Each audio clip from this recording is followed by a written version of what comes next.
Salut les Anacalypsiens, bienvenue dans cette nouvelle vidéo d'Anacalypsie. Aujourd'hui on se retrouve pour parler de NXT, épisode du 17 juin. Voilà, donc dernière vidéo du mois de juin concernant NXT, et même concernant le catch, à moins que j'ai programmé des choses pour la dernière semaine, mais je ne crois pas.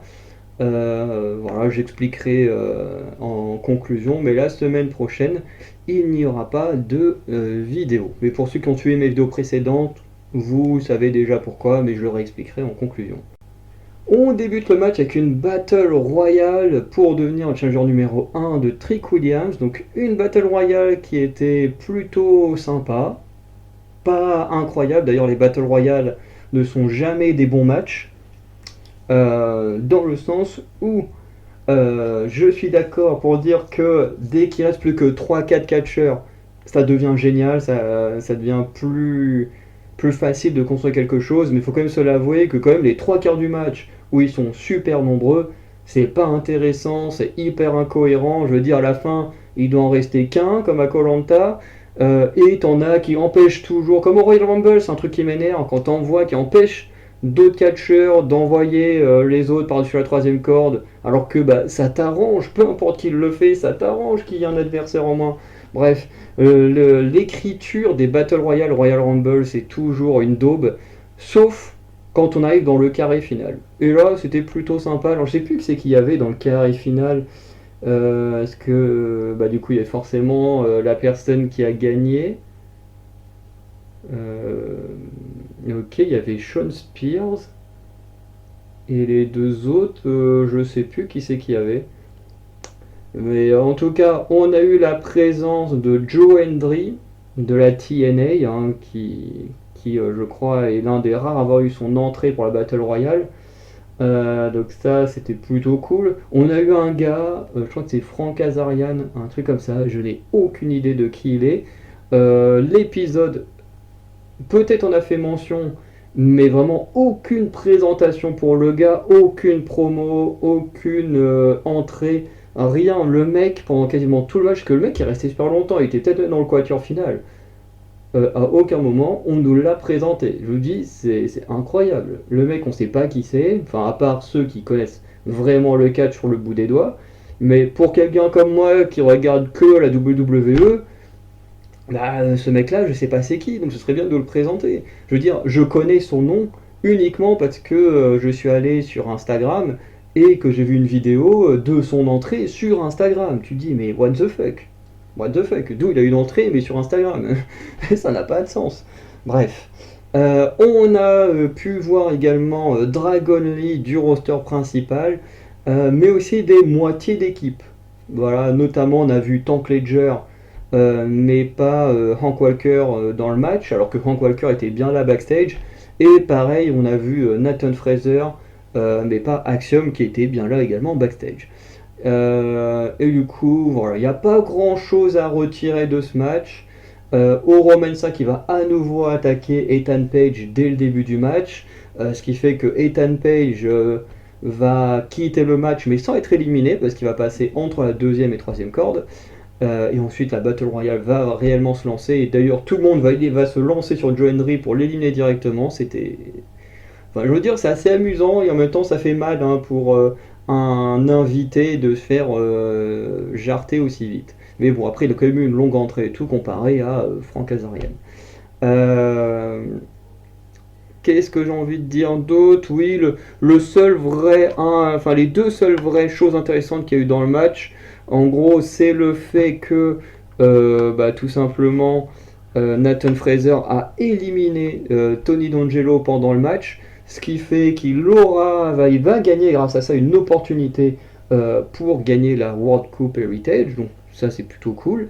Et ça amènera aussi au main event puisque Javon Evans va remporter la Battle Royale en sortant Sean Spears du ring, je ne sais plus de quelle manière.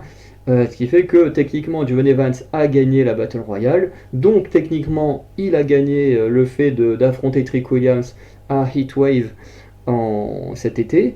Sauf que Ethan Page, intelligemment, il est allé voir Ava Raine pour lui dire: eh oh, moi j'ai jamais été éliminé, il y a l'autre Romansa qui m'a agressé, du coup j'ai jamais pu faire le match, donc je veux quand même participer au match et tout.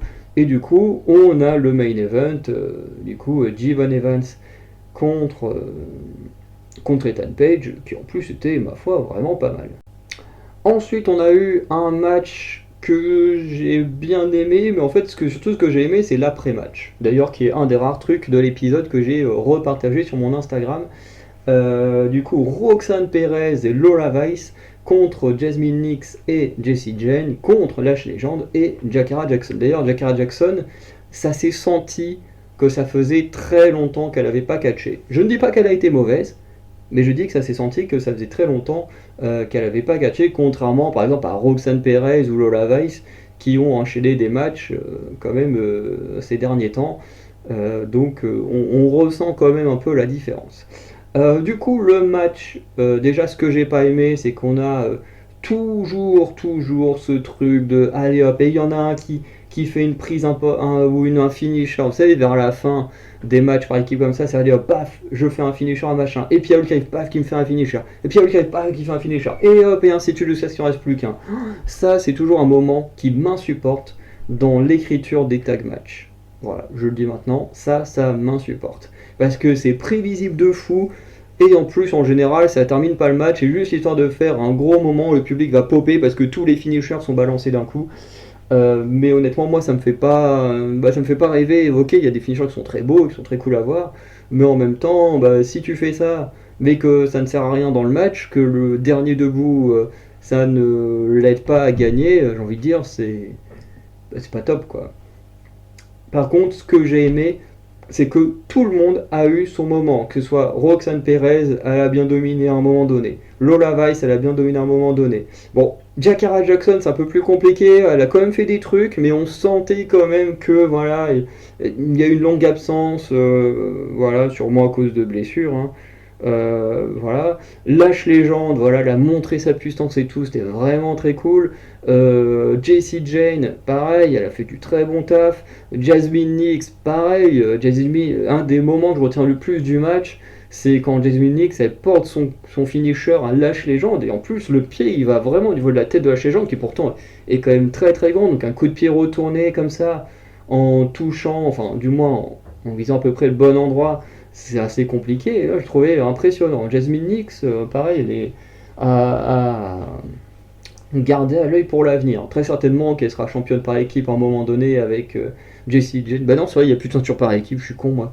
Peut-être qu'un jour elle sera championne nord-américaine. Je vois mal Jasmine Nix aujourd'hui tenir le titre d'NXT dans quelques années. Par contre, le titre nord-américain dans quelques années, pourquoi pas. Après, peut-être qu'elle nous fera mentir avec le temps. Voilà. Mais le match était plutôt sympa, honnêtement. À part ce moment à la fin où tout le monde enchaîne. Enfin, c'est même pas tout le monde, je crois que c'est juste une membre de chaque équipe qui fait ça, enchaîner son finisher sur une autre personne. Bon, voilà, c'est pas ouf comme moment, voilà, je me suis déjà expliqué. Mais le finish, Roxanne Perez et Lola Vice, voilà, ça va partir en cacahuète. Lola Vice qui, je crois, avait placé son finisher sur je ne sais plus qui, hein. Voilà, on s'en fiche un peu de qui était la victime. Mais Lola Vice met quelqu'un KO. Du coup, Roxanne Perez, elle force le tag pour rentrer, elle place le Pop Rocks, victoire du coup de Roxanne Perez et Lola Vice. Et par la suite, il y a ce plan qui est incroyable. D'ailleurs, c'est cette scène que j'ai repartagée sur mon Instagram, où l'on voit du coup Lola Vice en train de regarder la ceinture de NXT. Et là, je me suis dit, est-ce qu'elle va agresser Roxanne ou pas? Elle va l'agresser ou pas? Elle va l'agresser ou pas? Bon, finalement, elle l'agresse pas. Elle lui prend le bras pour le lever en mode, bon, allez, on s'entend pas, mais on a quand même fait une bonne équipe. Et là, Roxanne Perez, elle envoie le coup d'avant-bras, la retournée que normalement Lola Vice fait subir à ses adversaires. Là, elle envoie ça à Lola Vice. En plus, après, quand Lola est à terre, elle lui envoie un vieux coup de pied comme si c'était une merde au sol. Enfin bref, la scène, elle est incroyable. Et on sent que ça va devenir très personnel par la suite. Et, je suis très content. Je suis très content de voir Lola Vice à ce niveau-là parce que peut-être que certains s'en souviendront, mais quand Lola Vice avait utilisé son contrat Breakout Tournament et qu'elle n'avait pas réussi à le cash-in, j'étais énervé ce jour-là, voilà, j'étais pas content, je me suis dit Lola Vice, elle a la carrure pour être championne de NXT, en plus, avec ton personnage de heel, en gagnant avec un cash-in comme ça, bah, je trouve que ça lui allait très bien. Et au final, bah non, ni elle ni Roxanne Perez avaient gagné. Lyra Valkyria, même si j'aime énormément Lyra Valkyria, bah c'est cette dernière qui avait gardé son titre, ce qui m'avait beaucoup déçu. Et j'avais eu très peur pour Lola Vice, et en soi j'avais raison quand même d'avoir peur pour Lola Vice, que en soi Lola Vice, jusqu'à sa rivalité avec Shayna Baszler, elle avait rien fait depuis, hein, elle avait rien fait de notable depuis.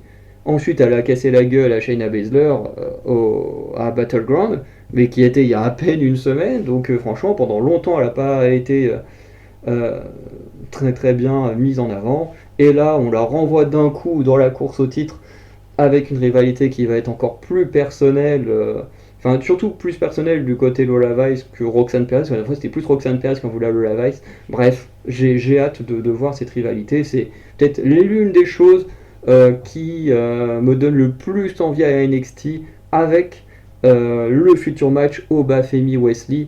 J'en parlais pas parce que c'était qu'une promo qui était pas, voilà, c'était pas ouf quoi.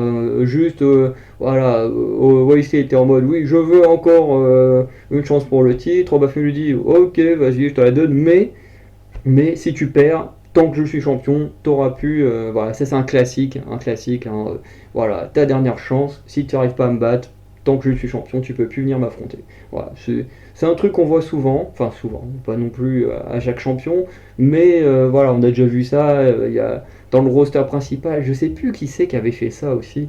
Il y a peut-être 1 ou 2 ans, mais voilà. Et bon, pas grand chose de plus à dire, en tout cas, un contre un au Bafemi Wesley, pareil, j'ai plutôt hâte de voir ça. Ensuite, on a eu Kelani Jordan contre Michelle pour le titre nord-américain féminin, donc première défense du titre nord-américain et notamment de sa championne Kelani Jordan. Le match en lui-même était plutôt sympa. Les deux ont été plutôt à peu près au même stade, même puissance et tout. C'était plutôt sympa. Les deux catchent bien. Hein. Voilà, faut quand même se l'avouer, ce sont deux bonnes catcheuses. Mais il y a des choses qui vont pas. Déjà, une chose qui ne va pas, c'est l'association Michin-ZOC. Parce que il y a vraiment un truc qui va pas, c'est que Michin, elle est écrite comme une face, elle se comporte comme une face. Là, tu vois, on arrive, on se serre la main, on fait les trucs correctement. C'est vraiment, elle est vraiment écrite comme une face.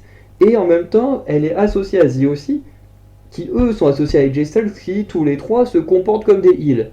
Et le truc, c'est qu'en fait, à un moment donné, le mix, bah, il fonctionne pas de ouf, quoi. Je veux dire, une face avec un groupe de heels, bah, ça marche pas. Soit vous assumez et de faire de Michelle une méchante, soit bah, vous la mettez pas dans ce clan, parce que bah, c'est trop bizarre, en fait. Quand tu vois aussi de leur côté, quand ils font des matchs, qui sont en mode heal et tout ça, qui n'hésitent pas à tricher, et de l'autre côté, que t'as Michine qui, elle, fait tout dans les règles et tout correctement, tu te dis, il y a quand même un truc qui va pas dans cette équipe. Bon, heureusement, on les voit pas tout le temps ensemble, mais il y a vraiment un truc qui colle pas dans l'écriture de personnages.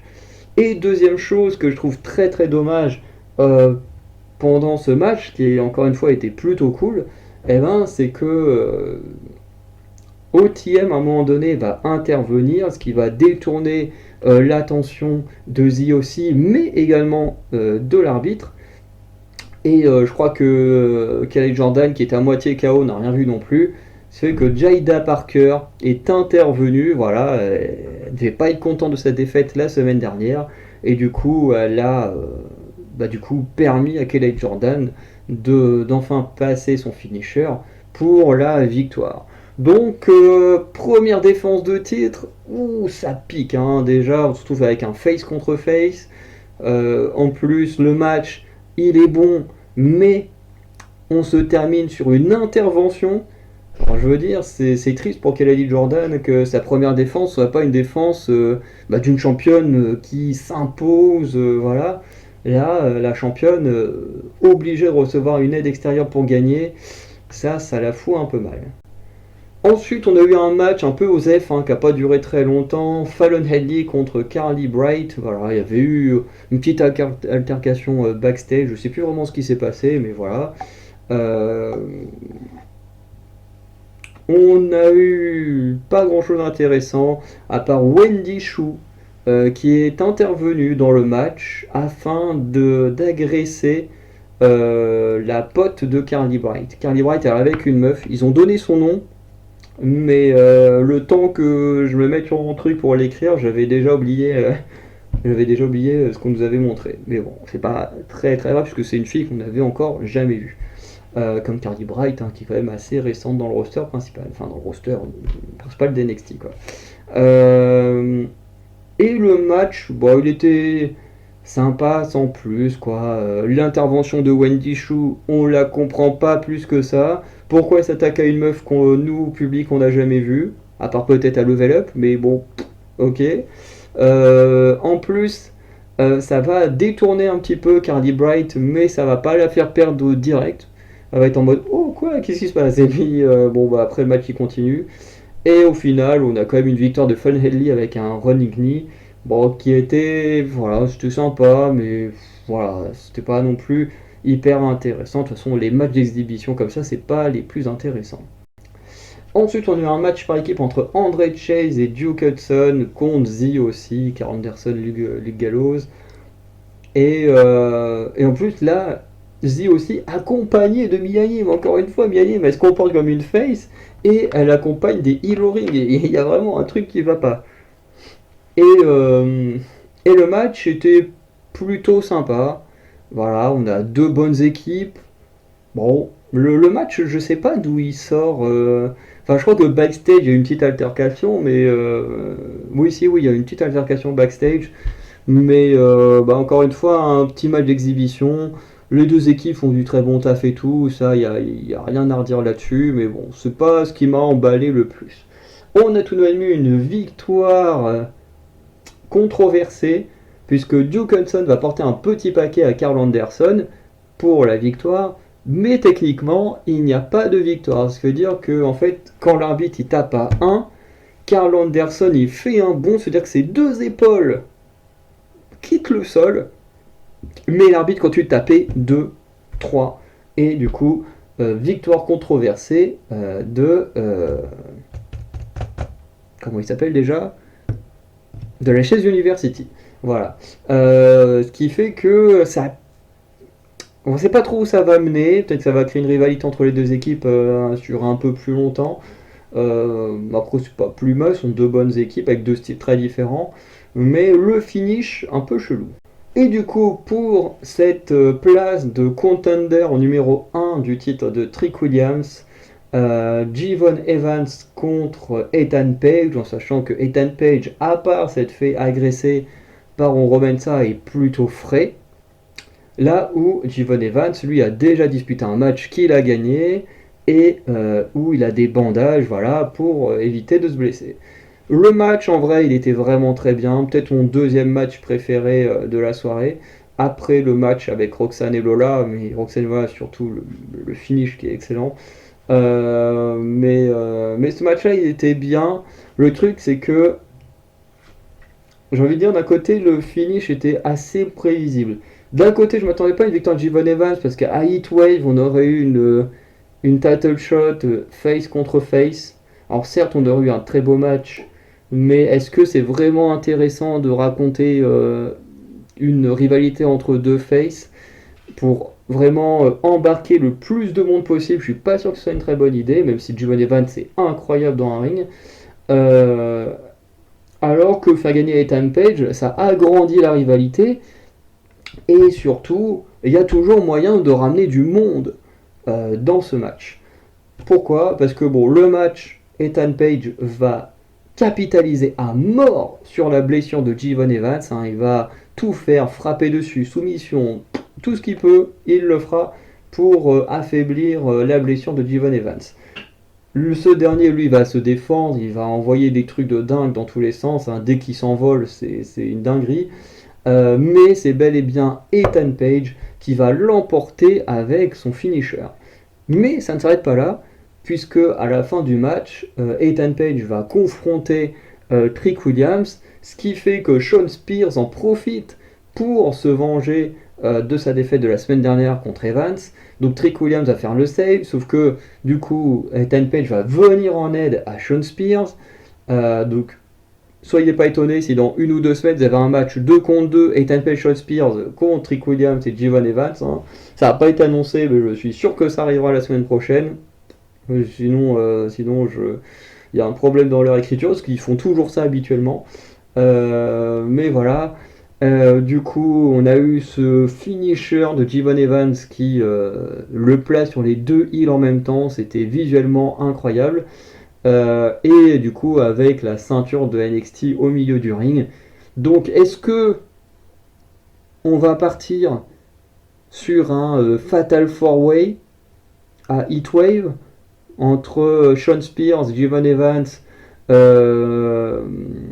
Ethan Page, Trick Williams? C'est une possibilité. Ou est-ce qu'on peut encore partir sur un Fatal 5-Way avec Noam Dar qui pourrait faire son retour à un moment donné pour se venger d'Ethan Page et récupérer sa place techniquement de contender numéro 1 de Trick Williams? Et quand je dis que c'est possible que ça puisse arriver, c'est que à l'époque, il y a 2 ans peut-être maintenant, 1 an ou 2 ans, à Stand and Deliver, Wesley, quand il a défendu son titre nord-américain dans le Fatal 5-Way, techniquement il n'était pas en rivalité avec tout le monde.